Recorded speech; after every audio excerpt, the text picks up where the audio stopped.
Hola, ¿qué tal? Bienvenidos a La Pepa. Este es un programa en alianza de Canal Capital y de lassillavacía.com, donde analizamos los temas que son de interés para usted. Hoy hablaremos del relevo de magistrados de la Corte Constitucional. El Senado eligió a 2 nuevos magistrados de las 2 ternas que postuló el presidente Juan Manuel Santos. En reemplazo de María Victoria Calle llegó el abogado constitucionalista de la Universidad Externado Carlos Bernal y, por otro lado, en reemplazo del suspendido Jorge Pretel, la exsecretaria jurídica de la Presidencia y constitucionalista de la Universidad del Rosario, Cristina Pardo. Todavía falta que la Corte Suprema presente 2 ternas más y con esto quedará casi completa un relevo en lo que se llamaría la 4ª generación de este alto tribunal. Varios temas están en discusión, principalmente la revisión constitucional de los acuerdos de paz con las FARC, y para entender esos impactos que tiene este relevo en la Corte, cuáles han sido los retos que ha enfrentado y los que enfrentará de ahora en adelante, tenemos a 2 expertos invitados en el tema. Ellos son Andrea Celemín, ella es profesora del Departamento de Ciencias Jurídicas de la Universidad Jorge Tadeo Lozano, por supuesto es abogada y tiene un doctorado en Derecho. Bienvenida. Bueno, muchas gracias por la invitación, es un placer estar acá. Y también tenemos invitado a Rodrigo Pombo, él es abogado, tiene una maestría en Acción Política y Participación Ciudadana y es autor del libro Punto de Quiebre, y tal vez lo más importante es que es columnista seguido, constante de nuestra red de paz en La Silla Llena. Bienvenida. Muchísimas gracias, delicioso estar aquí con la doctora Andrea y con usted, por supuesto. Así es, y con estos 2 expertos vamos a ver qué saben los que saben.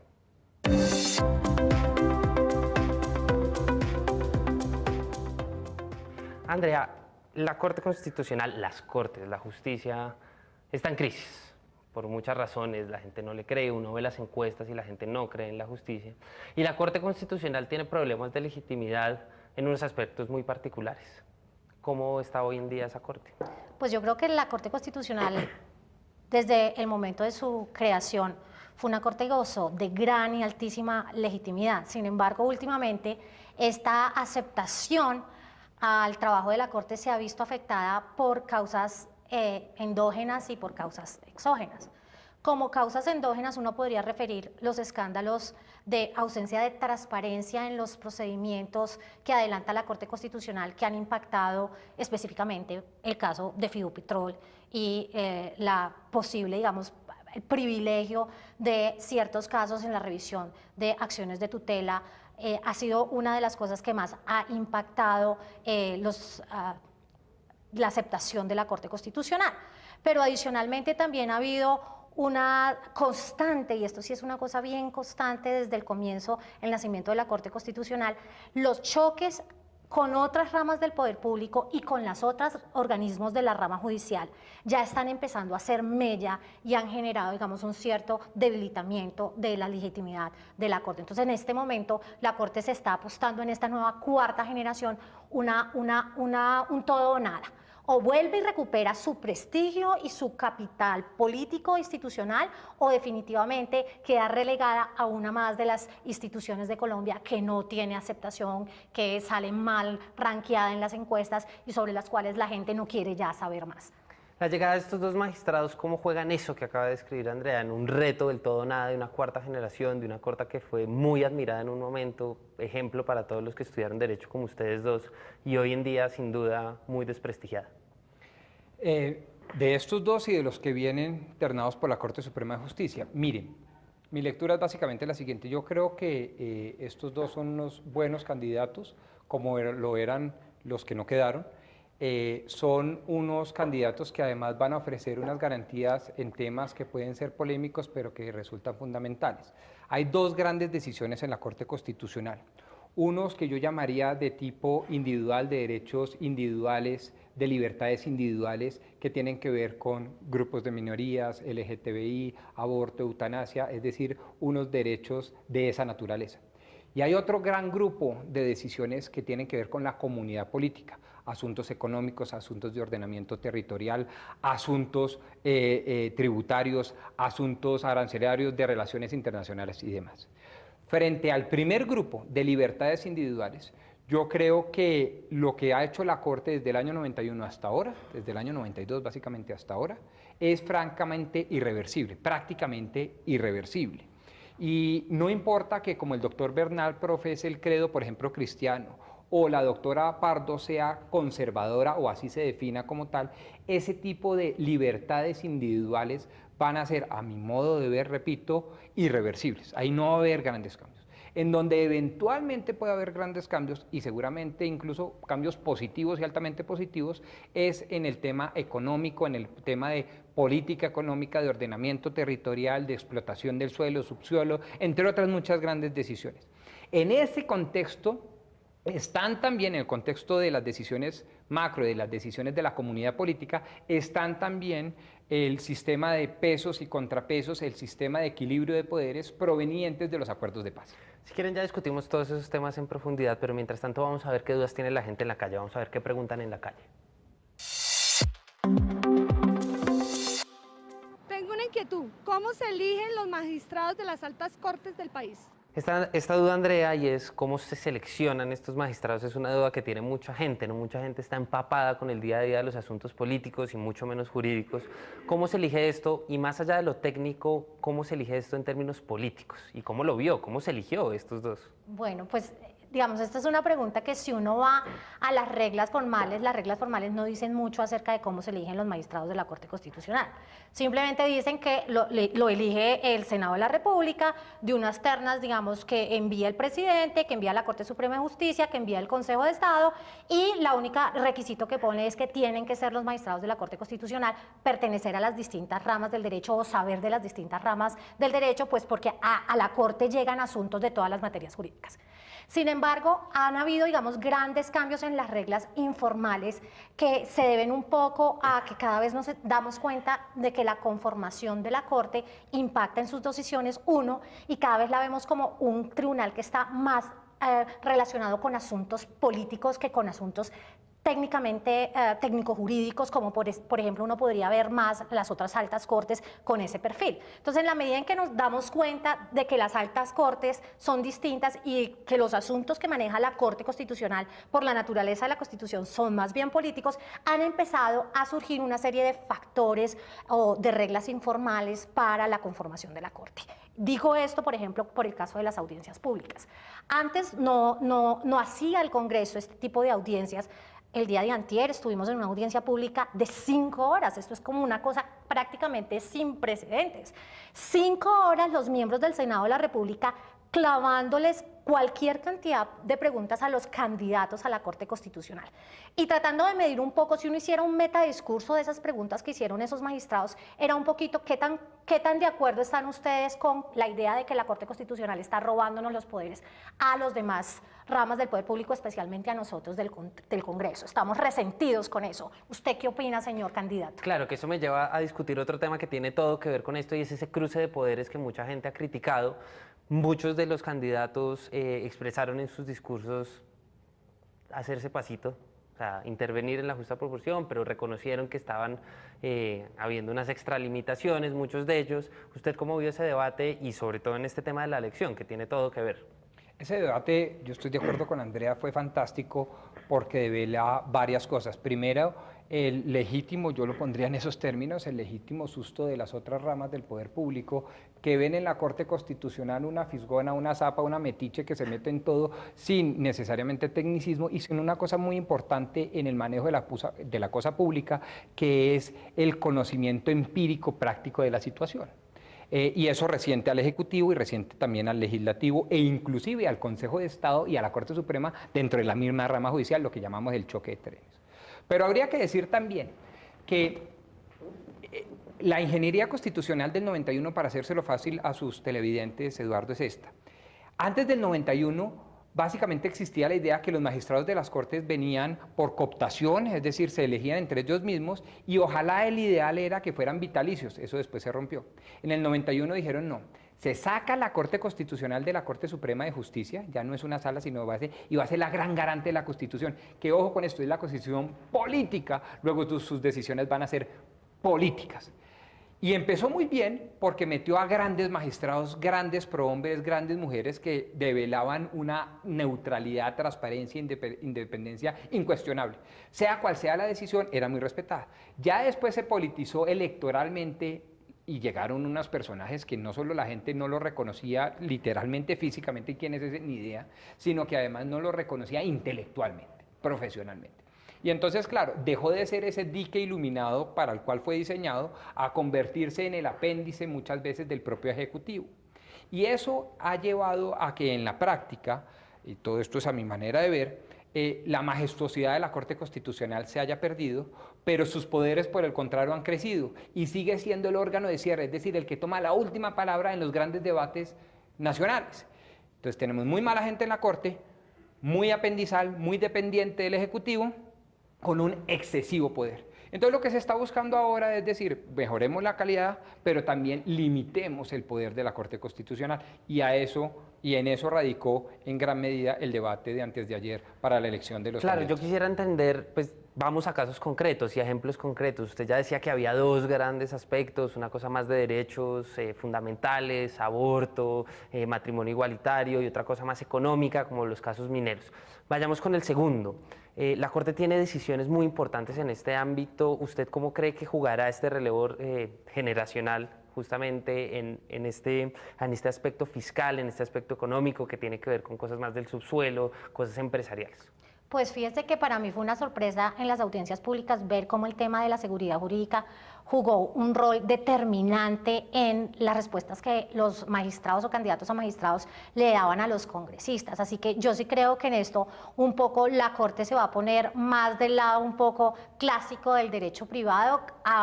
Eso ya se dio con la introducción de un magistrado como Alejandro Linares, que viene del sector privado, que venía, digamos, de estar en Ecopetrol, de saber un poquito qué es lo que se juega cuando las reglas del juego se cambian a los empresarios o a la gente que quiere invertir. Entonces, yo siento un poco que sí va a haber una transformación y un cambio en la postura de la Corte en relación a privilegiar de pronto aspectos relacionados con la seguridad jurídica en detrimento de reconocimiento de derechos de comunidades, autonomía de decisión para consulta previa y todo este tipo de tensiones, que son unas tensiones que han surgido a partir, pues digamos, precisamente del reconocimiento de los derechos de las comunidades indígenas y de ciertos grupos minoritarios a ser autónomos y autodeterminados en lo que pasa dentro de sus territorios. Ahí va a haber tal vez probablemente una transformación importante y depende un poco también de cómo los grupos y movimientos sociales resistan o articulen o se acomoden a esa nueva jurisprudencia que tal vez trate de volver a la idea de que estas consultas previas tengan solamente que tener aspectos procedimentales y no ser decisiones sustantivas para detener el desarrollo económico. Rodrigo. Yo cabalgo exactamente sobre esas palabras, quizás añadiendo dos o tres cositas, pero menores. Uno de los grandes retos, a mi modo de ver, de la nueva Corte, de la cuarta generación de la Corte Constitucional, es, por una parte, bajarle al tema de la morosidad en la administración de justicia, decisiones tardías, decisiones ineficientes, decisiones que ya no sirven para nada, que es lo que ha deslegitimado en gran medida, y así lo dicen los estudios, la administración de justicia, toda ella, desde el juez hasta el magistrado. Y la segunda es ponerle más prudencia que juridicidad, jurisprudencia, más inteligencia de mercado comercial, como la queramos llamar, a las decisiones judiciales. Es decir, mirar mucho más los efectos económicos, los efectos sociales, que simplemente la vaga teoría, la entequeléctrica teoría de defender minorías, autonomías, grupos de presión, etc. Entonces, yo creo que ese es un gran reto de esta nueva Corte y creo que el gobierno de alguna manera sí lo ha entendido.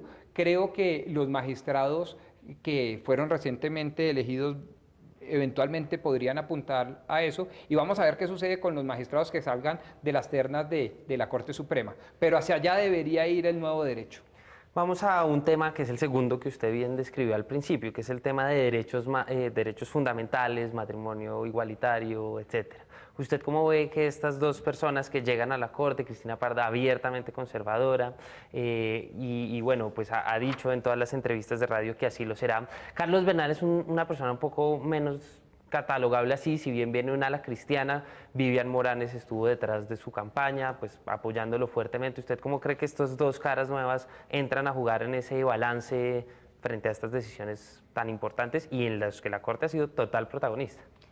Yo creo que ahí va a haber también un repliegue de la Corte. Creo que, de hecho, la decisión un poco del Congreso de irse por estas dos cartas de Corte, claro que yo me resisto un poco a creer que Carlos Bernal vaya a ser, digamos, como a manifestar sus preferencias religiosas en sus decisiones, pero creo que la decisión del Congreso fue un poco eso, o sea, aquí lo que necesitamos es un poquito más de deferencia hacia las decisiones, en este caso del pueblo, si se quiere, si se va a convocar un referendo para tomar la decisión en relación con matrimonio igualitario, o a las decisiones y ponderaciones que haga el Congreso en relación con las tensiones de derechos, y creo que un poquito esa es la respuesta que da al nombrar dos magistrados o dos candidatos que tenían un perfil menos liberal como las otras personas de la terna.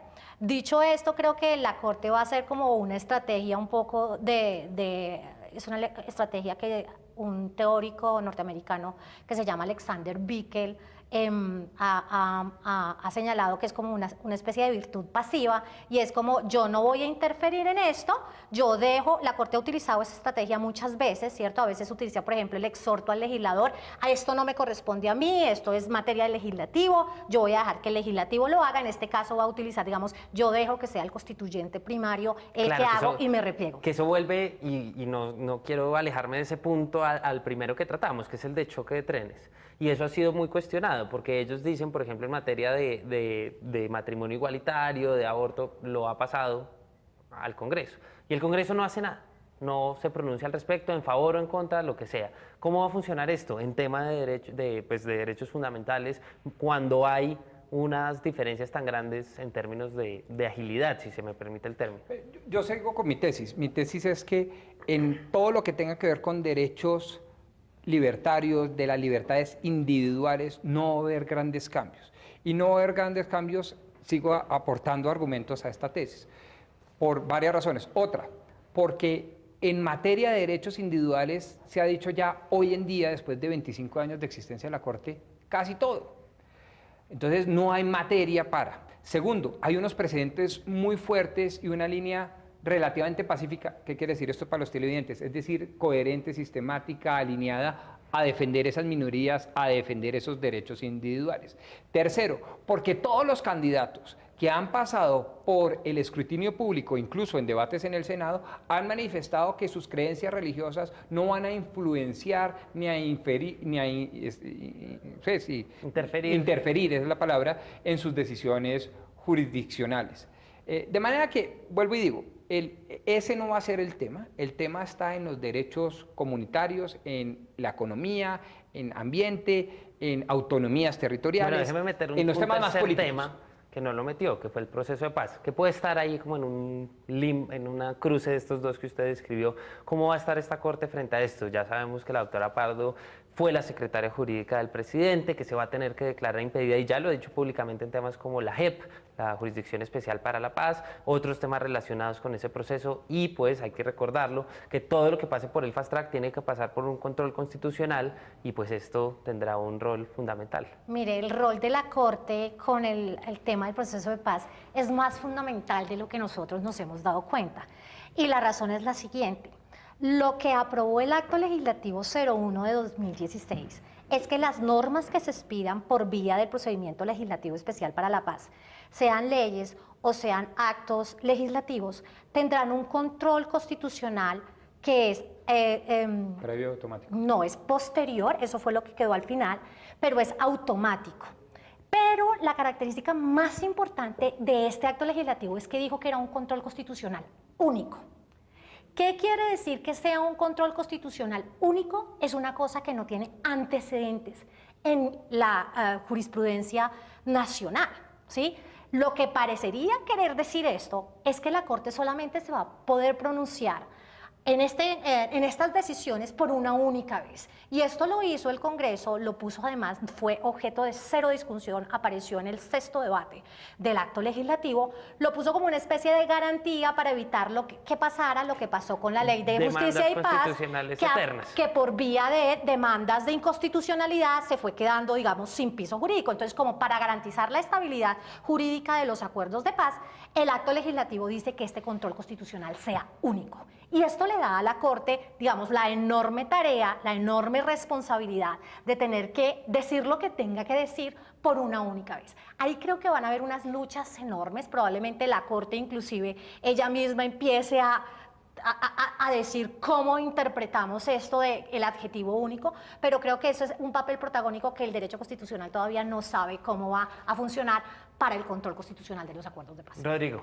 ¿usted cómo ve este punto del proceso de paz que es fundamental y no lo tocamos en la primera parte del programa? De nuevo, estoy alineado con la profesora Andrea. Así va a ser, trae unas particularidades el acto legislativo número 1 que reformó la Constitución, nunca antes vistas en la historia de nuestro derecho constitucional, pero ¿qué efectos prácticos trae eso? Pues que el poder de la Corte es cada vez más grande, cada vez más relevante. Y de ahí la importancia de hacer este tipo de programas y poner los reflectores. Pero en la práctica, además, lo que va a significar es que esta nueva constitución, que es la constitución del 91, compuesta por las 310 páginas del acuerdo entre las FARC y el gobierno, van a ser interpretadas de manera mucho más sigilosa y cuidadosa. Pero yo me temo que hay en esa interpretación y en ese acuerdo, yo me temo que hay dos cosas distintas. Una es, digamos, todo lo que es la reincorporación, amnistía, eso es inmodificable.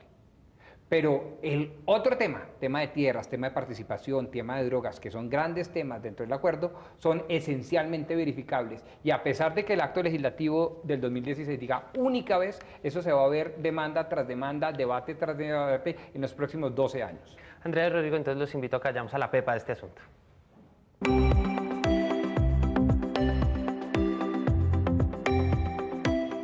Estamos entendiendo la pepa del relevo generacional de la Corte Constitucional con la llegada de dos nuevos magistrados ternados por el presidente Juan Manuel Santos. Rodrigo, ¿cuál es la pepa de este relevo generacional? Pues entender que la Corte Constitucional es muchísimo más importante que el Congreso de la República, si se quiere. Que un magistrado de la Corte Constitucional pesa mucho más que una bancada completa en el Congreso de la República. Y en ese orden de ideas, estos dos nuevos magistrados yo creo que son una buena señal, no para los derechos de las minorías y eso, que eso no va a sufrir modificación, sino para la economía y la estabilidad jurídica de este país.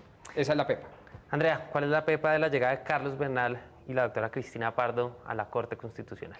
Yo creo que la pepa es que el Congreso ya se ha dado cuenta que por vía de la elección puede reconfigurar la composición de la Corte. El Congreso empieza ya a tratar de modificar los balances que se dan al interior de la Corte y la Corte tiene que saber cómo actuar estratégicamente para evitar que por este mecanismo de control externo termine finalmente dejándose una Corte supeditada, debilitada y un control constitucional bastante limitado y reducido. Entonces, aquí lo que vamos a ver es un resurgimiento ya no del tema de derechos fundamentales, que ha sido lo que ha ocupado los primeros 25 años de trabajo de la Corte Constitucional, sino de la idea de pesos y contrapesos y de cómo la Corte o se autorrestringe en su jurisprudencia, evita abusar del tema de sustitución de la Constitución, es más deferente de las competencias de los demás poderes públicos o los otros poderes públicos, tanto el presidente como el Congreso, tratando de reconfigurarla para poder manejarla. ¿Qué se espera de las dos siguientes ternas que va a presentar la Corte Suprema? Pues miren, ahí hay dos grandes tendencias, en la Corte Suprema hay dos grandes tendencias. Hay uno que se la siguen jugando por expolíticos, expresidente del Congreso y todo eso, digamos, y hay otros que se la están jugando por académicos, digamos, de reconocida reputación académica. Yo espero, por ejemplo, que ganen los de la segunda tendencia, los de la tendencia académica, que le den juridicidad, majestuosidad a la más importante corte que tenemos, como lo es la Corte Constitucional. Eso es lo que se está jugando y por eso fíjense ustedes que no se ha decidido. Ha sido unas decisiones, ayer mismo se tomó el último debate y ninguno ha sacado los mínimos votos requeridos para ser ternado. Eso está muy candente porque está la visión politiquera de los magistrados, que lo tienen mucho, y la visión académica de los magistrados. En un minuto, Andrea, ¿qué se espera de este otro capítulo que viene de esta cuarta generación de la Corte Constitucional, que es lo que decidirá en sus ternas la Corte Suprema? Pues yo creo que la Corte Suprema tiene en sus manos hacer que el balance de los intereses en la Corte Constitucional sea un buen mecanismo de control. Así que uno esperaría que la Corte Suprema postule candidatos que logren tener un equilibrio en las fuerzas, porque si se postulan personas con tendencias ideológicas muy hacia la derecha, entonces tendremos el otro espectro. Tuvimos una Corte 25 años inclinada hacia posturas liberales, entonces ahorita pasaríamos como al otro lado del péndulo, lo cual sería muy gravoso para el sistema de precedentes y para la estabilidad jurídica de la propia jurisprudencia de la Corte. Entonces uno sí esperaría que la Corte Suprema tenga en cuenta esto y reconfigure el balance para que quede un poco más neutral por el balanceo de fuerzas al interior de la Corte de la nueva composición. Andrea Rodrigo, muchas gracias por haber aceptado la invitación a este programa. Los invito al segundo round de este tema, que serán estos dos nuevos magistrados o magistradas que aparezcan en esta alta corte. Y a todos ustedes recuerden que La Pepa es un programa en alianza de Canal Capital y de lasillavacía.com. Tenemos 3 cuentas de Twitter a las cuales nos pueden escribir con temas para tratar con 2 invitados como los de hoy. @lasillavacía o @Canal Capital, la del canal y la de La Silla Vacía, y la del programa @lapepa_oficial. Estaremos pendientes de esos temas. Y también recuerden que este programa queda en las páginas de YouTube, tanto del canal como de lasillavacía.com, para que ustedes puedan ver este programa y todos los demás las veces que quieran y compartir en sus redes sociales. Hasta la próxima.